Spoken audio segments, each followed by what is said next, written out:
जय हिंद दोस्तों, मेरा नाम दिव्यांश नामदेव और मैं आप सभी का आप ही के YouTube चैनल में बहुत बहुत स्वागत करता अभिनंदन करता हूं। दोस्तों 41 इयर्स हो चुके हैं आज भोपाल गैस ट्रेजेडी को, एक ऐसी ट्रेजेडी जो दुनिया की सबसे डेडलीस्ट ट्रेजेडी मानी जाती है। मतलब पूरी दुनिया के इतिहास में इससे खतरनाक मैन मेड डिजास्टर आज तक हुआ ही नहीं है। आपको मैं बात बताता हूं, यह एक ऐसा डिजास्टर था जो 2 दिसंबर की रात और 3 दिसंबर की सुबह हुआ था, जिसमें पर्टिकुलर भोपाल में स्थित एक यूनियन कार्बाइड फैक्ट्री से मिथाइल आइसोसाइनाइड नाम की गैस रिलीज हो गई थी, लीक हो गई थी। ये वो गैस है जो पेस्टिसाइड प्लांट के लिए इसमें उपयोगी होती है। मतलब पर्टिकुलर इसका जो पर्पस है वो पेस्टिसाइड के लिए होता है। लेकिन ध्यान रखिएगा, जब ये गैस रिलीज हुई थी तो 5 किलोमीटर के रेडियस में जितने भी लोग वहां पर थे, या तो वो मर गए थे या फिर अगर बच भी गए थे तो उनकी पूरी जनरेशन खराब हो गई थी। मतलब अगर आपको मैं एक आंकड़ा बताऊं तो almost 15,000 plus people were dead eight that time. सिर्फ गैस को इनहेल करने से लगभग 15 से 16,000 लोगों की जान चली गई थी। ये कोई छोटा मोटा आंकड़ा नहीं माना जाता किसी भी देश में इस तरह के डिजास्टर के लिए। लेकिन स्टिल जो लोग बच गए थे आज भी उनमें किसी ना किसी प्रकार की समस्याएं हैं। पहली बात तो उनके पूरे जेनेटिक्स चेंज हो चुके हैं, किसी को किडनी फेलियर है, किसी को कोई अलग अलग लेवल्स की बीमारियां हैं जो अभी भी सर्वाइवल मोड पे है। लेकिन आज तक उन्हें जस्टिस नहीं मिला है और यही सबसे बड़ा प्रश्न है हमारा आपके लिए भी। तो यहां ध्यान रखिएगा, आज की अगर बात की जाए तो जितने भी आर्टिकल्स है आपको उसमें सबसे पहले तो यही दिखने वाला है कि 41st year anniversary of Bhopal gas tragedy and victims still await justice even after the 15 years.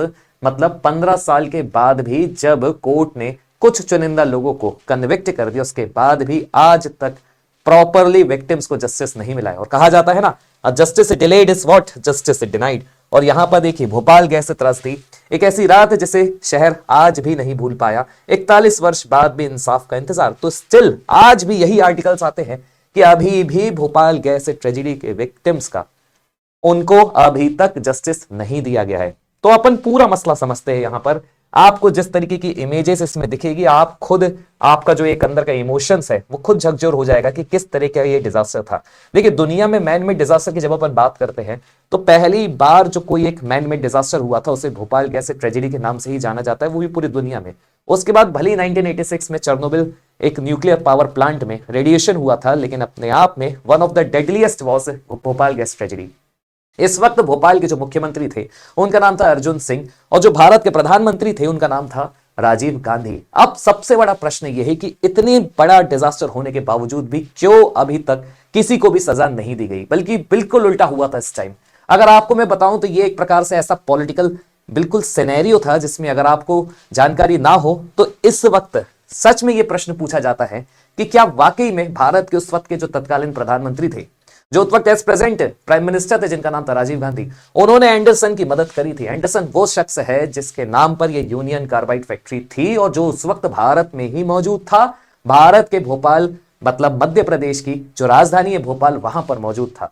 लेकिन उसके बावजूद भी देखिए पावर क्या होता है, प्रेशर कैसे बनाया जाता है।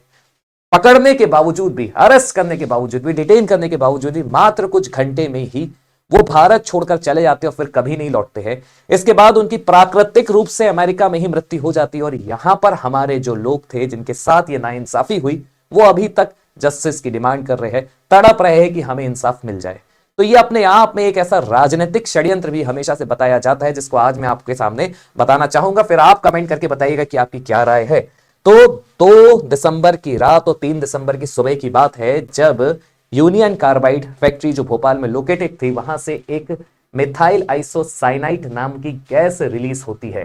वो गैस अपने आप में इतनी डेडलियस थी कि जो लोग सो रहे थे वो सोते ही रह गए और लगभग सुनिएगा ध्यान से 5.58 मतलब 5.5 lakh approximate non fatal injuries हुई थी, जिसमें से 16,000 डेथ क्लेम की जाती है। लेकिन ऑफिशियल रिपोर्ट के हिसाब से ये लगभग 3787 आंकड़ा था। अब आपको भी पता है कि ऑफिशियल रिपोर्ट का हमेशा 2 से 3 गुना ही एक्चुअल फिगर होता है।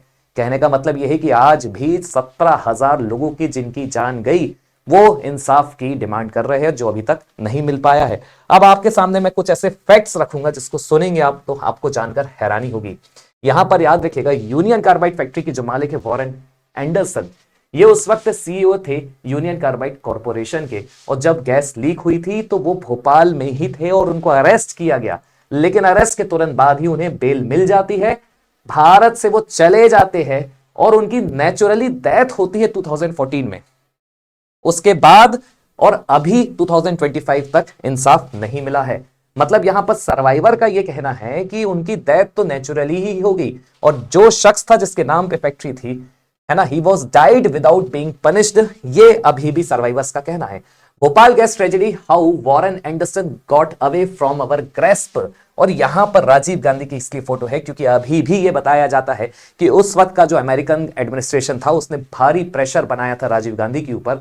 मजबूरी यह आ चुकी थी कि भारत के खुद के प्रधानमंत्री, सुनिए ध्यान से, भारत के खुद के प्रधानमंत्री एंडरसन को एयरपोर्ट छोड़ने गए थे और फिर एंडरसन वहां से अपने देश चला गया था। यह कहलाता है the level of pressure that was created by the America. और उस वक्त, अब ध्यान से सुनिएगा, यहां पर कुछ ऐसे शख्स है, फॉर एग्जाम्पल जो भोपाल के कलेक्टर थे और जो भोपाल के सुपरिंटेंडेंट्स थे, उनने जो अभी क्लेम किए हैं वो अपने आप में इस पूरे मसले को बहुत बुरी तरीके से एक्सपोज करते हैं। 4 days after a deadly gas leak at the Union Carbide's plant in Bhopal killed thousands in 1984, the company's chairman Warren Anderson was arrested on his arrival in the capital of the Madhya Pradesh, but after being held under house arrest only a few hours, Anderson posted bail, quickly left the country, never returned to face the trial। मतलब bell, गिरफ्तारी हुई, तुरंत bell हो गई, उसके बाद तुरंत वो जाते हैं न्यू दिल्ली और फिर जाते हैं एयरपोर्ट से, फिर डायरेक्ट वो अपने देश निकल जाते हैं और फिर कभी लौट के नहीं आते। उसके बाद होता यह है कि भारत सरकार और जो कोर्ट था वो उन्हें एक फ्यूजिटिव करार दे देता है। इस वक्त भारत में जो सरकार थी वो राजीव गांधी की थी, और जो भोपाल में, मतलब मध्य प्रदेश के जो मुख्यमंत्री थे उनका नाम था अर्जुन सिंह। ये उस वक्त मध्य प्रदेश के मुख्यमंत्री थे और उन्होंने अपनी एक ऑटोबायोग्राफी में लिखा है a grain of sand in the hour glass of time.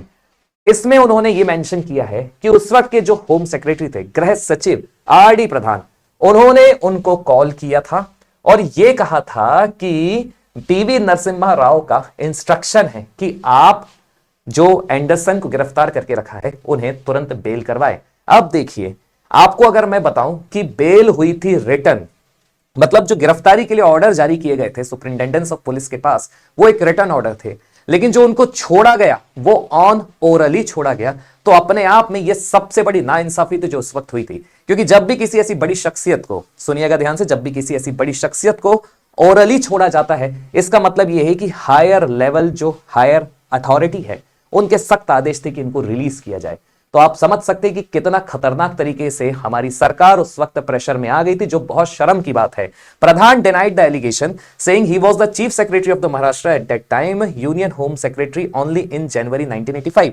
वैसे तो आर डी प्रधान ने इस पूरे एलिगेशन को डिनाई किया था, लेकिन जब सिंह की मृत्यु होती है, मतलब यहां पर जो मध्य प्रदेश के पूर्व मुख्यमंत्री थे अर्जुन सिंह की मृत्यु होती है और जब उनकी ऑटोबायोग्राफी में पढ़ा जाता है तो फिर ये सारी चीजें निकल के आती है। लेकिन यह भी ध्यान रखिएगा कि इस वक्त जो भोपाल के कलेक्टर थे उनका नाम था मोती सिंह, इनकी तरफ से भी एक सीरियस एलिगेशन लगाया गया था।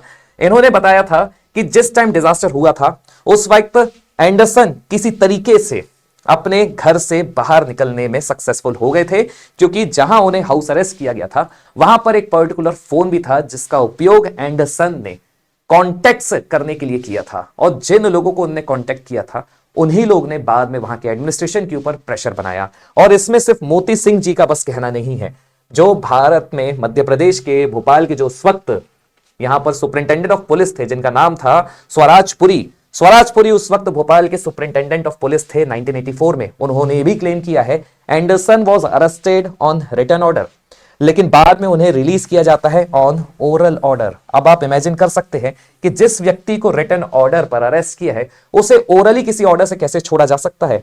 ही was arrested on the basis of written order but release him on oral order. Puri told the Union Carbide toxic gas leakage inquiry commission he added that the oral order came from the higher ups, means higher authority। एक सुपरिंटेंडेंस को अगर higher authority से सिर्फ इतना बोला जा रहा है कि आप उसे छोड़ दे, तो इसकी जिम्मेदारी फिर जाहिर सी बात है किसकी ऊपर बनेगी, ये आज तक बहुत सारे लोग नहीं पूछ पा रहे हैं, क्योंकि देखा जाए तो यहां पर बड़े बड़े हायर अथॉरिटीज का इन्वॉल्वमेंट है एंडरसन को देश से बाहर भेजने के लिए, जिसमें सबसे पहले तो साफ तौर पर अगर बोला जाए, अगर राजीव गांधी जी का विल पावर अच्छा होता, पॉलिटिकल पावर उस वक्त हमारे पास अच्छा होता, तो हो सकता है कि हम इन्हें यहां पर रोकने में सक्सेसफुल हो जाते और फिर बाद में जो प्रक्रिया चलती उससे हो सकता है कि आज ये इंसाफ की लड़ाई हम नहीं लड़े होते। आपको कमेंट करके बताना है, क्योंकि इसमें ना सिर्फ सरकार की नाकामी थी, उस वक्त अगर देखा जाए तो मध्य प्रदेश में जो सरकार थी उसकी भी नाकामी थी, जिसके कारण सरकार की नाकामियों के कारण आज भी विक्टिम्स जस्टिस की डिमांड कर रहे हैं, तड़प रहे कि उन्हें इंसाफ मिल जाए, कंपनसेशन मिल जाए। अब आप मुझे वीडियो में कमेंट करके जरूर बताइएगा कि इस पूरे मसले में आपका क्या सोचना है, क्योंकि जब इसके बारे में अपन एनालिसिस करते हैं तो जाहिर सी बात है हम भी क्रोधित हो जाते हैं कि किस सिस्टम के नीचे हम रह रहे हैं और किस सिस्टम से हम जस्टिस की डिमांड करते हैं। जय हिंद दोस्तों, कमेंट करके जरूर बताइएगा।